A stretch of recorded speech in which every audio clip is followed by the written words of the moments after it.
I thought I landed a dream childcare job that paid off my student loans. Instead, I was trapped in a surrogacy ring with 12 other women from around the world, and our only hope was the poisonous garden they let us tend.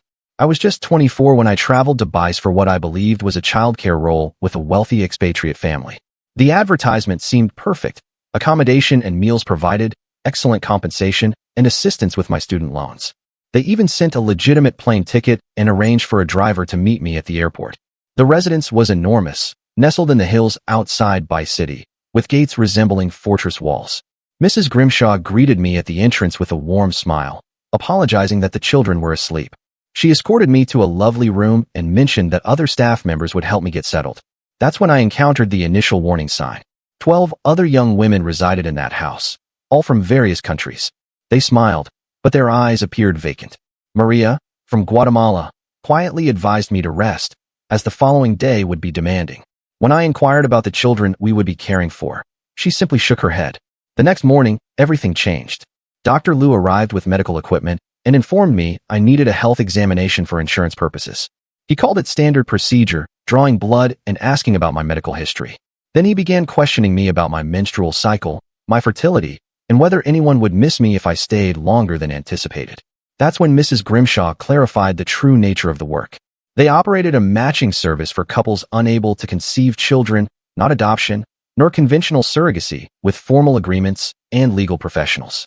They located healthy young women who would not be missed and integrated them into their secluded facility. The other women had been there for months, some for years, undergoing numerous procedures. Your family believes you are backpacking through Central America, Mrs. Grimshaw stated calmly. We have been updating your social media, posting images from various locations. They will not be concerned if you do not return home immediately. My phone was gone. My passport was secured in their safe. The walls encircling the compound stood 12 feet high, with surveillance cameras everywhere. The other women informed me that resistance only worsened their situation. They had learned to comply and await opportunities that never materialized. The medical procedures commenced that week. Hormone injections caused me to feel unwell. Dr. Liu conducted continuous monitoring. They assigned me to a Japanese couple who desired specific physical characteristics. Mrs. Grimshaw displayed their photograph as if I should be grateful for being selected. She explained that I would remain until successful conception, then continue through the full term. Some girls require multiple attempts, she noted, but you are young and healthy. It should not take long. The house adhered to strict routines, meals prepared by nutritionists, exercise regimens to maintain optimal health, and educational videos on prenatal care in different languages. They presented it all as though we were providing a valuable service, while simultaneously keeping us captive in a seemingly idyllic setting. Maria, who had been there the longest, 3 years, for successful pregnancies, recounted stories of girls who attempted to escape. One reached the road before guards apprehended her. Another tried to bribe a delivery driver. All of them were subsequently transferred to an even more isolated facility in the mountains. However, Maria also shared another detail. Some of the clients who visited were unaware of our true circumstances. They had been informed that we were willing participants in an exclusive program. A few had raised questions when they observed inconsistencies. One couple even attempted to offer assistance before Mrs. Grimshaw persuaded them that their surrogate was merely homesick. I began to meticulously observe everything: guard schedules, delivery timings, and which staff members appeared uneasy with the arrangement. Dr. Liu consistently avoided eye contact during examinations. The cook occasionally prepared extra food and left it in accessible places. These small acts of defiance suggested that not everyone was completely resigned to their fate. 3 months in, everything shifted with the arrival of a new girl.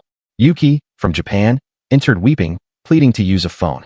She repeatedly stated that her father was a diplomat, that people would search for her, and that this was not what she had agreed to. Mrs. Grimshaw simply smiled and instructed the guards to take her for orientation. But Yuki uttered something that resonated deeply with me. Her father knew she was coming to Bice. He possessed the flight details and the job advertisement. He would be expecting weekly calls that would never arrive. For the first time in months, I felt a surge of hope. That night, Maria and I discovered Yuki sobbing in her room. She revealed her medical alert bracelet, which the guards had overlooked. It indicated a severe allergic reaction to certain hormones, precisely the ones Dr. Liu used in his procedures. If they administer the standard treatment, she could perish. They will have to transport me to a genuine hospital, she whispered. My father made me memorize the embassy number. If I can reach a phone, but Mrs. Grimshaw is too astute for that. When Dr. Liu became aware of Yuki's condition, they simply labeled her file as unsuitable and made arrangements to transfer her to their other business, the one mentioned when girls could not conceive, the one from which no one ever returned. We had 3 days before the transfer. 3 days to devise a way to leverage Yuki's diplomatic connection. Maria recalled that Dr. Liu kept the satellite phone in his medical bag for emergencies. If someone experienced a genuine medical crisis during Yuki's transfer, he would be compelled to use it. The scheme was audacious, but it was preferable to allowing Yuki to vanish. We needed to orchestrate a medical emergency that appeared convincing enough to force their hand. That's when I recalled the garden, where they permitted us to get fresh air. The plants Maria had cautioned me never to touch. The plants in that garden were not merely ornamental. Maria had learned about them from the groundskeeper who had left months prior. Oleander could induce cardiac issues. Angel's trumpet caused hallucinations, but the dosages had to be precise. Too little, and nothing would occur. Too much could be fatal. I spent the following morning in the garden, feigning to water flowers while scrutinizing the plants Maria had identified. The oleander grew densely along the eastern wall, its pink blossoms deceptively beautiful. Angel's trumpet hung heavily from trellises near the greenhouse. My hands trembled as I worked, aware that Mrs. Grimshaw's cameras tracked every movement. During lunch, I observed Yuki pushing food around her plate. Her transfer was scheduled for dawn in 2 days. Maria sat opposite us, her expression carefully neutral as guards patrolled the dining room. The other women ate in silence, some already exhibiting signs of pregnancy, others still undergoing procedures. That afternoon brought an unforeseen complication. Mrs. Grimshaw summoned me to her office, a space adorned with photographs of joyful families holding infants. She gestured for me to sit while reviewing documents on her desk. Her smile remained unwavering as she explained that my assigned couple had requested an expedited timeline. They desired results within 6 months, or they would select another candidate. She showed me their latest message, commending my health screening results. The woman had even sent gifts, prenatal vitamins, and Japanese language learning materials.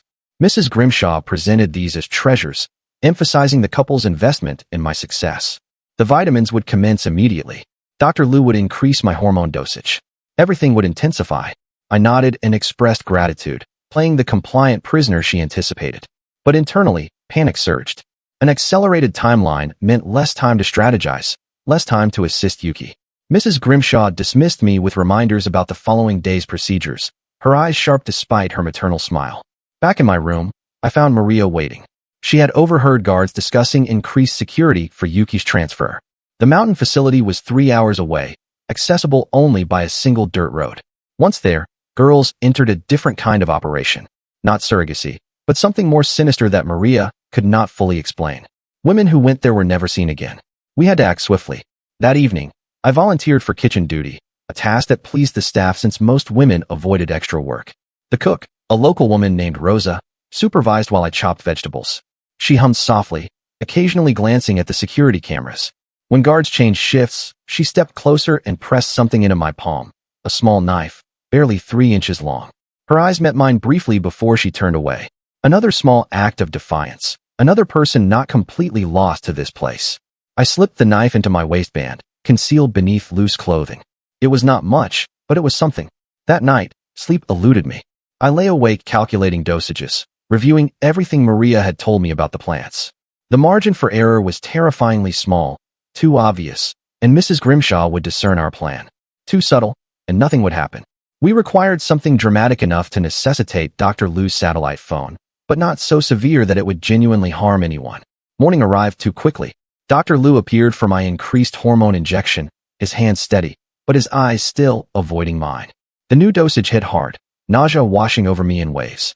He clinically noted my reaction, adjusting future doses based on my body's response. I longed to seize his medical bag to search for the satellite phone, but guards stood just outside the examination room. After he departed, I stumbled to the bathroom and vomited. The hormones were a toxin, each injection eroding more of my autonomy.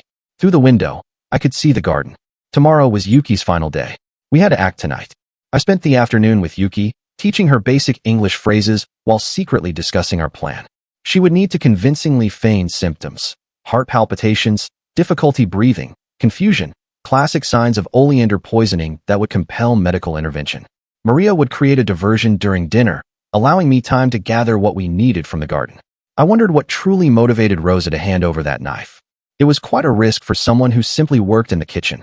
There was something peculiar about how all these staff members seemed aware of the situation, yet remained. However, Mrs. Grimshaw seemed to sense something amiss. She appeared throughout the day, checking on various women. Her presence was a constant reminder of her control. During exercise hour, she walked among us, commenting on our form, our dedication to health. Her gaze lingered on Yuki, perhaps noting the girl's ongoing distress. Dinner approached with agonizing slowness. The dining room was filled with the usual quiet despair of women consuming carefully planned meals. Maria sat near the kitchen door. I positioned myself where I could see the garden entrance. Yuki picked at her food, genuinely too anxious to eat. Then Maria made her move. She suddenly stood, knocking over her water glass. The crash drew everyone's attention as she profusely apologized, kneeling to clean the spill. Guards moved to assist, their positions shifting.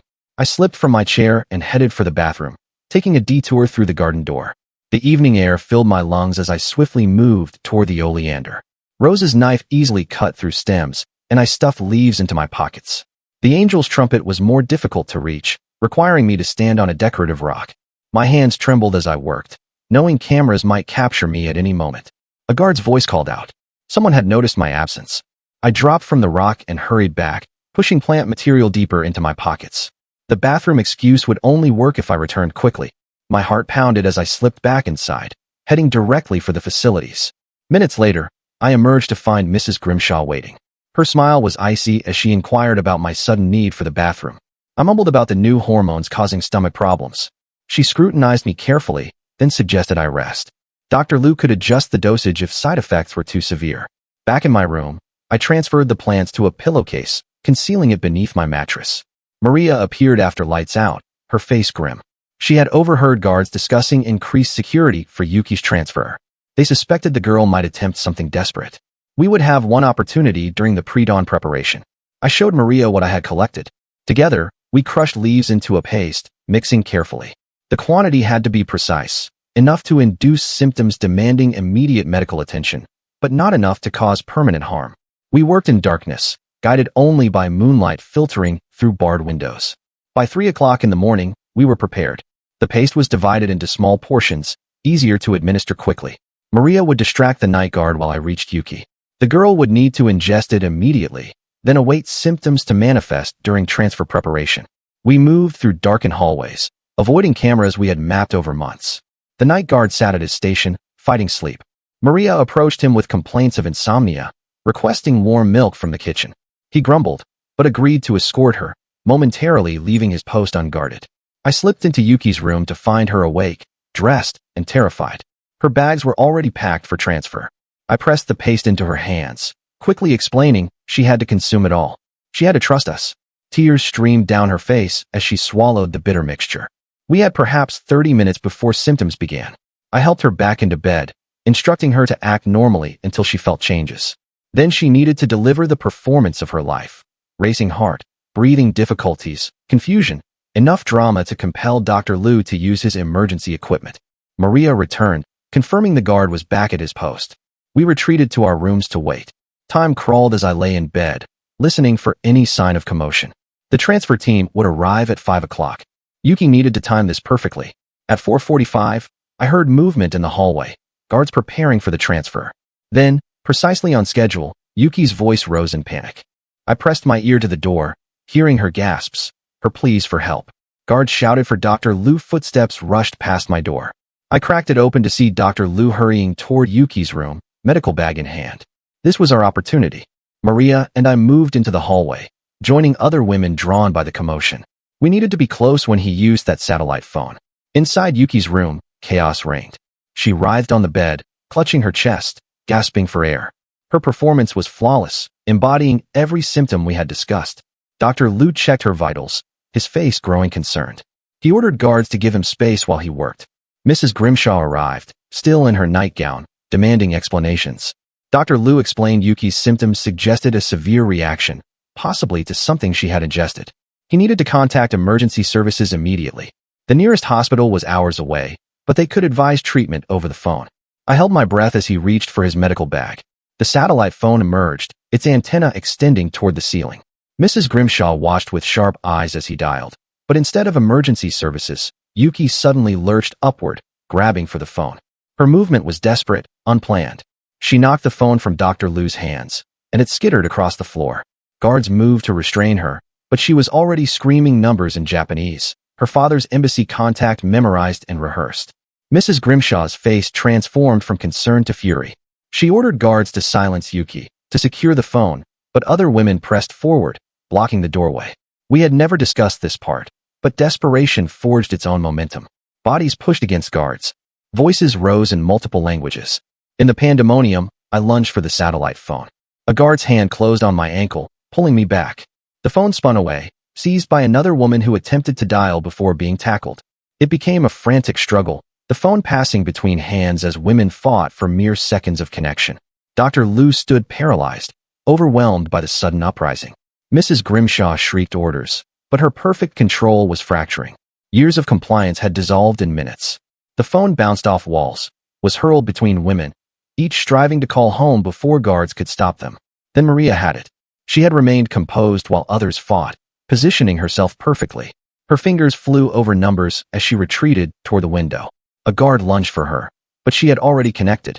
In rapid Spanish, she screamed our location, the compound's name, pleading for assistance before the guard ripped the phone away.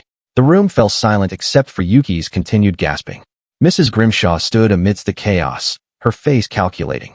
She ordered guards to immediately secure all women. Lockdown protocols were engaged.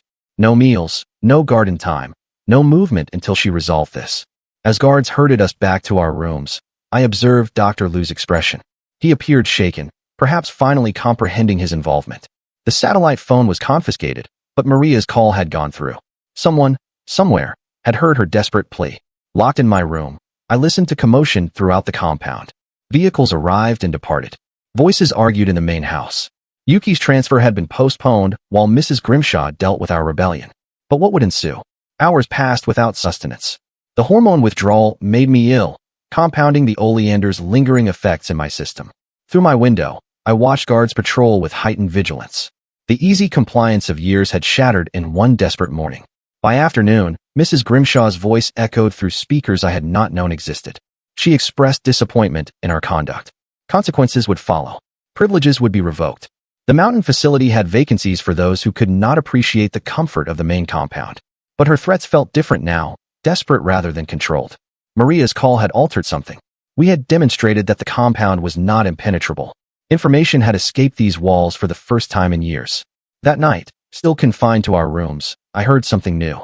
Vehicles approaching from the main road, more than usual. Guards shouted to each other, their voices tense. Through my barred window, I glimpsed flashlights moving through the garden, searching.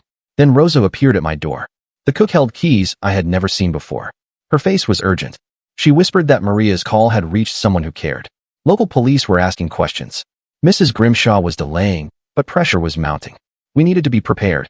She unlocked my door and moved to the next room. One by one, women emerged into the hallway. Not to escape. The guards would stop us. But to gather, to present a united front when authorities arrived. If they came, if Mrs. Grimshaw could not talk her way out. We assembled in the common room. 12 women from 8 countries, each carrying narratives of deception and confinement. Yuki leaned against Maria, still weak, but alive. The older women who had been there longest stood straighter than I had ever seen them. Years of submission were concluding. Mrs. Grimshaw appeared with her customary smile, but it seemed strained now. She attempted to separate us, to speak privately with those she considered most compliant, but we remained together, a silent wall of solidarity. Her offers of rewards for cooperation were met with silence. The standoff persisted through the night. Guards watched us while we watched them. Dr. Lu was conspicuously absent, his medical bag abandoned in the corner. Outside, activity intensified. More vehicles, more voices. The compound's isolation was dissolving. As dawn approached, exhaustion weighed on everyone. Some women dozed, sitting upright, afraid to return to their rooms. I struggled to remain alert, knowing Mrs. Grimshaw would exploit any vulnerability. She paced the room, making hushed phone calls, her perfect control finally cracking. Rosa, providing the master keys, was an unexpected but much-needed twist. It seemed the true path to freedom was hidden in the kitchen all along. Then the main gate alarm sounded. Not the usual delivery buzz, but something prolonged, more insistent. Guards scrambled to respond. Through windows, we observed official vehicles entering the compound. Not a raid, not yet, but authorities demanding answers. Mrs. Grimshaw's smile finally vanished. She ordered us to our rooms to prepare for interviews. We were to state we were willing participants in a medical program. Any deviation would result in immediate transfer to the mountain facility, but her threats had lost their potency. We refused to move. 12 women sat in silent defiance, while Mrs. Grimshaw's world fractured. She could no longer sustain the pretense of a voluntary program with us united against her. The investigators would see through her falsehoods. The door opened. Local police entered with a woman in professional attire, someone from the Japanese embassy, influenced by Yuki's father. They surveyed the room, taking in our appearance, our solidarity, the locked doors and barred windows. Questions began cautiously. Mrs. Grimshaw attempted to control the narrative, explaining our presence as a cultural misunderstanding. But Yuki spoke up, her voice stronger than anticipated. She informed them about the false job posting, the confiscated passports, the forced medical procedures. One by one, others found their voices. Maria described 3 years of captivity.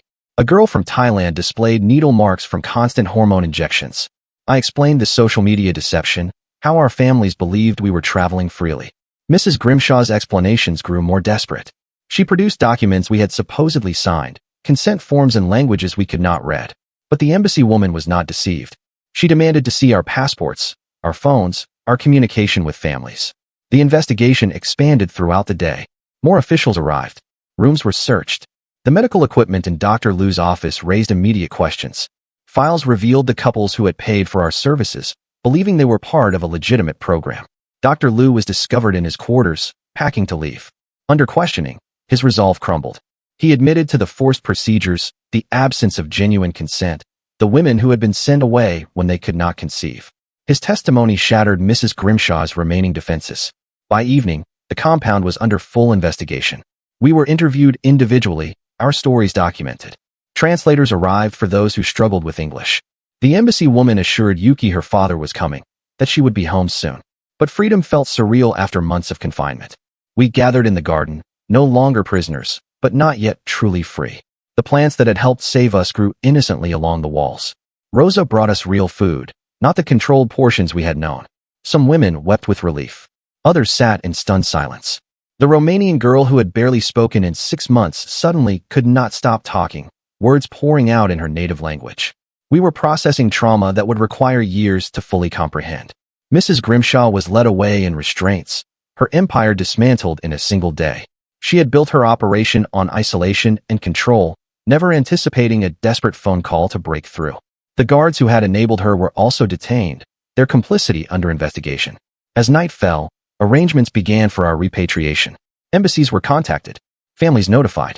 The couples who thought they were hiring surrogates would face their own reckoning. The mountain facility was raided. More women were discovered in conditions we could only imagine. I sat with Maria and Yuki as stars appeared overhead. We had survived by trusting each other when trust seemed impossible. The garden's dangerous flora had provided us with a weapon when we had nothing else. Small acts of defiance had accumulated into a revolution.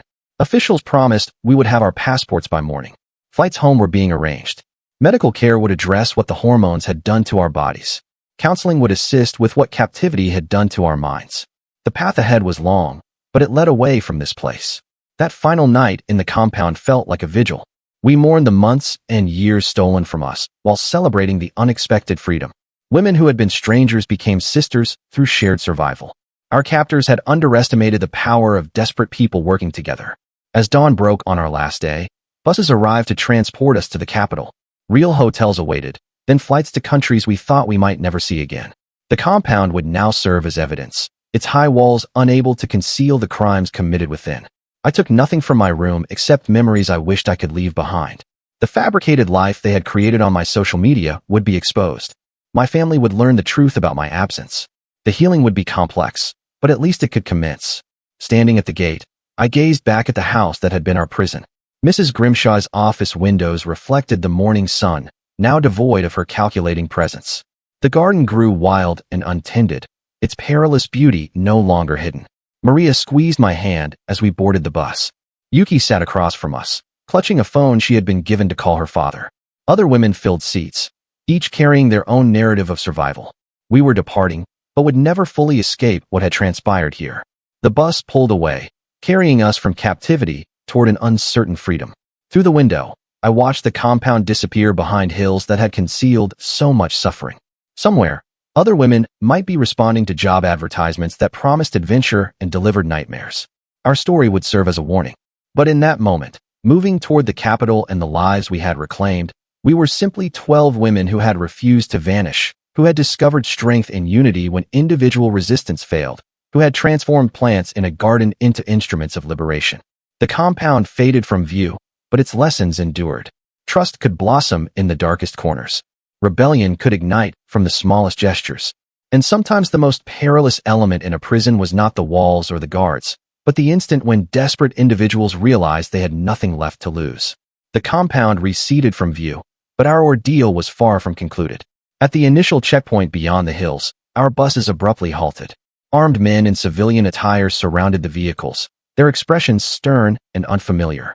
The embassy woman rose from her seat, her professional composure faltering as she recognized the leading figure stepping onto our bus. Mrs. Grimshaw's brother controlled the local transportation union. He had been well compensated to ignore their activities for years. Now his sister was in custody, and his income stream had vanished. The official documents held no meaning for him. He ordered everyone off the buses while his men obstructed the road behind us. The police escort was outnumbered 3-1. They kept their weapons holstered, attempting to negotiate while we huddled together on the dusty roadside. The brother demanded restitution for lost business, claiming we owed him for the disruption to his operations. The embassy woman argued jurisdiction, waving papers that meant nothing to men armed with machetes. Maria grasped my arm as more vehicles arrived from the compound's direction. Not official cars, but private trucks carrying the guards who had been released on technicalities. They had lost their jobs and sought someone to blame. The circle of enraged men tightened around our group. Then Rosa stepped forward from among the kitchen staff. She approached the brother with calm authority, reminding him of debts owed to her family. Her cousin managed the fuel depot his trucks depended on. Her uncle controlled produce distribution in 3 districts. The conversation was brief but effective. The brother's expression shifted from anger to calculation. Within minutes, his men were clearing the road. The guards from the compound found themselves encircled by union drivers who suggested they seek employment elsewhere. Rosa returned to our group without explanation, but I observed the embassy woman discreetly hand her an envelope before we reboard. The capital city overwhelmed our senses after months of controlled isolation. Traffic, noise, throngs of people moving freely. At the embassy district, we were separated by nationality. Yuki clung to Maria until officials gently pulled them apart. The promise of reunification felt hollow as friends were directed to different buildings. My country's embassy was a fortress of glass and concrete. The staff seemed prepared for situations like ours, moving with practiced efficiency. Medical examinations, psychological evaluations, paperwork to verify identity. They had already contacted my family, who believed I was somewhere in Peru based on the fabricated social media posts. The doctor examining me documented injection sites, took blood samples, and noted the hormonal damage. She explained the treatments required to restore my natural cycle, the time it would take for my body to recover. The psychologist asked gentle questions about my experience, making notes about trauma counseling resources back home. But freedom arrived with unforeseen complications. My passport was evidence in an ongoing investigation. I could not depart until I had provided formal testimony. The embassy could offer temporary accommodation, but I would need to remain in Bice for at least 2 more weeks. The thought of staying in the country where I had been imprisoned made my skin crawl. They provided me with a phone to call home. My mother's voice cracked when she heard me, oscillating between relief and confusion. I could not explain everything. Not yet. I told her there had been a misunderstanding with my travel plans, that I would be home soon. The falsehoods felt necessary to shield her from the complete truth. That night in the embassy guest quarters, I lay awake listening to city sounds through bulletproof windows. Mrs. Grimshaw's brother controlling the transport union seemed remarkably convenient for someone who built an entire operation on isolation. It made me wonder about the depth of these family connections and what other relatives might be safeguarding similar operations in these hills. Right now, somewhere in this same city, Mrs. Grimshaw was in a cell. Her network was being dismantled, but how many others operated similar compounds? How many women were still trapped in houses with high walls? The following morning brought lawyers and investigators. They required detailed statements about recruitment methods, the couples who had paid for services, the medical procedures. I spent hours in windowless rooms describing every detail I could recall. They showed me photographs of other women, asking if I had seen them. Some faces were familiar from stories Maria had told about girls who had disappeared to the mountain facility. Between interviews, I met with embassy staff about repatriation logistics. My student loans had gone into default during my absence. My apartment was gone. Possessions sold or discarded. The job I had left to pursue adventure no longer existed. Freedom meant starting over with nothing but trauma and medical expenses. A week into the process, complications arose. Mrs. Grimshaw's lawyer filed injunctions claiming we were willing participants seeking compensation through false accusations. He produced contracts with signatures that resembled ours, video testimonials we did not remember making. The substances they had given us created memory gaps we could not fill. The other women faced similar challenges. Maria learned that her family had been informed she had died 2 years ago. They had held a funeral, mourned her loss. How could she return to a life that had already concluded? The Romanian girl discovered her visa had expired during captivity. She faced deportation proceedings despite being a victim. We gathered when possible in the embassy cafeteria, sharing information and comfort. Some women had already been flown home, disappearing into lives we could not envision. Others remained stuck in legal limbo. Yuki's father had arrived, a stern man who seemed more concerned with minimizing scandal than comforting his daughter. Dr. Liu's testimony proved crucial, but came with a price. In exchange for cooperation, he would receive a reduced sentence. The man who had injected us with hormones, who had monitored our bodies like livestock, would serve perhaps 2 years. The couples who had paid for babies faced no charges, classified as victims of fraud rather than conspirators in trafficking. My testimony required 3 days to complete. Every detail was scrutinized, every timeline verified. They inquired about the plants in the garden, the knife Rosa had given me, the exact words Mrs. Grimshaw had used. The prosecutor warned that the defense would attack my credibility, claiming I had volunteered for surrogacy, then changed my mind. They would present fabricated social media posts as evidence of my willing participation. They would twist trauma into inconsistency, survival into suspicious behavior. Finally, after 2 weeks of bureaucracy and investigation, I received clearance to leave. A commercial flight home, economy class, paid for by emergency repatriation funds I would have to repay. At the airport, I saw 2 other women from the compound. We nodded but did not speak, each lost in our own journey toward whatever came next. The plane lifted off from blind soil, and I pressed my face to the window, watching the country shrink below. Somewhere down there, the compound still stood empty, its garden growing wild. Other houses probably operated similarly, hidden in hills, filled with women who had responded to advertisements for adventure. Immigration at home was a blur of stamps and questions. My parents waited beyond security, appearing older than I remembered. My mother wept while my father stood stiffly, unsure how to process his daughter's return from the dead.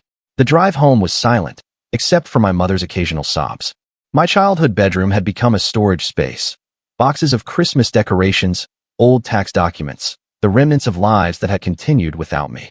My parents had prepared a bed, bought new clothes in sizes they had guessed. Everything felt like a costume for a person I no longer was.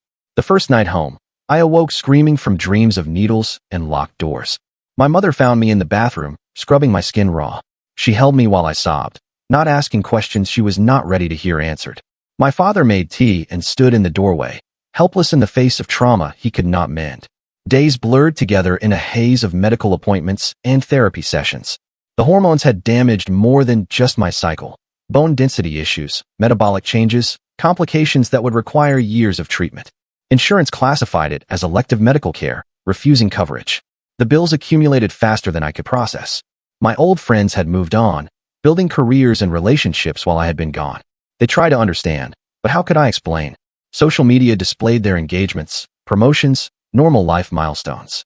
I had aged out of my peer group, carrying experiences that set me apart. The prosecutor called occasionally with updates. Mrs. Grimshaw's trial would take months to commence.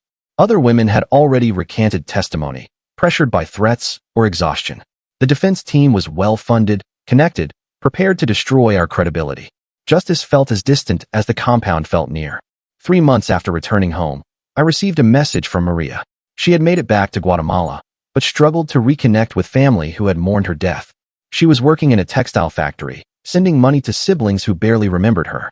We video called sometimes, 2 survivors confirming the other's existence. Yuki wrote once, a formal letter stating her father had arranged for her to study in Switzerland. She thanked me for helping save her life, but requested that I not contact her again. Her family needed to move forward without reminders of shame. I understood, but it still pained me. The therapy helped slowly, learning to sleep without checking locks, eating without calculating nutritional optimization, trusting my body's signals after months of external control. Some days were more difficult than others. Triggers could be anything from medical offices to garden centers. 6 months after escape, I started working part-time at a local library.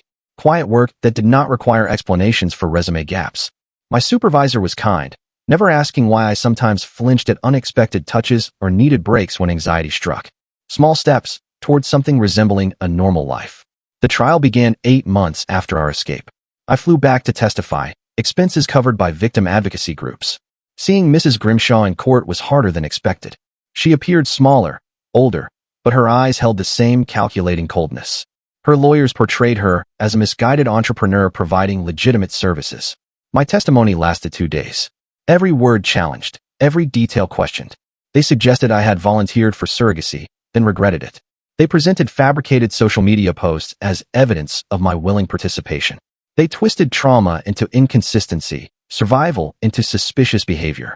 Other women testified, too, each facing the same attacks.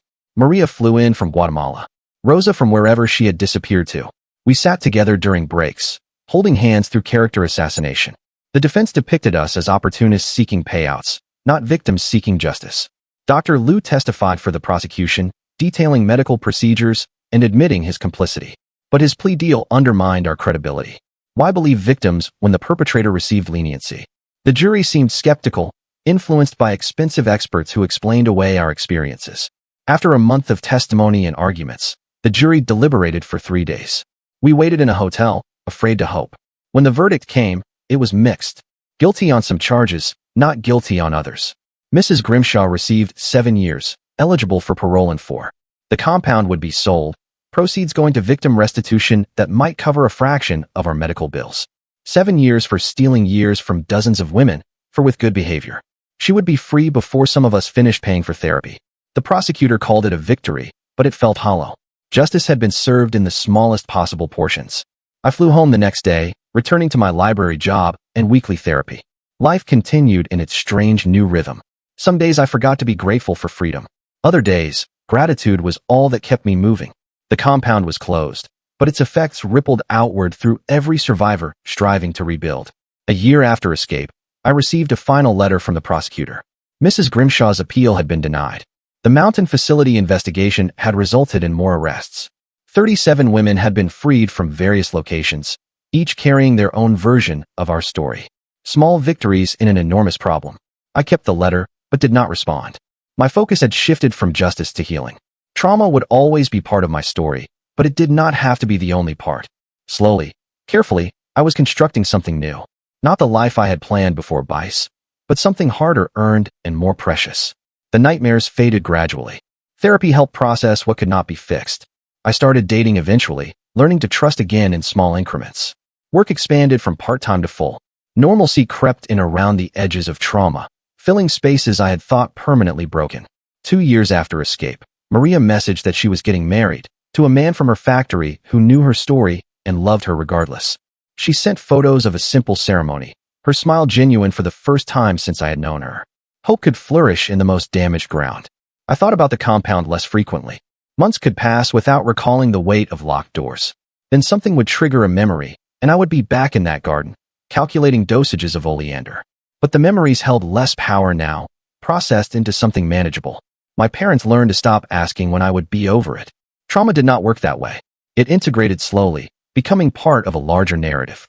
I was more than what happened to me, but I was also forever changed by it. Both truths existed simultaneously. 3 years after escape, I heard Mrs. Grimshaw had been released early, good behavior, and prison overcrowding. She had served less than 3 years for stealing dozens of lives. The news hit harder than expected, reigniting anger I had thought processed. Justice remained an incomplete concept, but I had work the next morning, dinner plans that evening, a life that continued despite her freedom. The best revenge was building something she had tried to steal, a future of my own choosing. It was not the future I had imagined at 24, but it was mine. The compound had been demolished. I learned from another survivor's message. Developers bought the land for resort construction. Soon, tourists would sunbathe where we had been prisoners, never knowing the ground's history. Memory could be paved over, but not erased. I marked the anniversary of our escape quietly each year. Not a celebration exactly, but an acknowledgement. I had survived something designed to erase me. That was worth remembering even as I moved forward.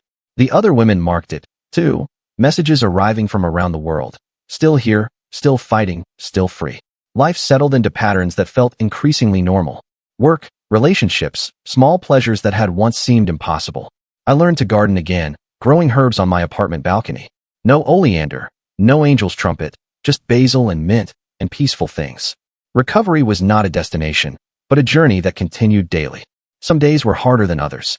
Triggers could surprise me years later, but I had tools now, support systems, ways to navigate trauma without drowning.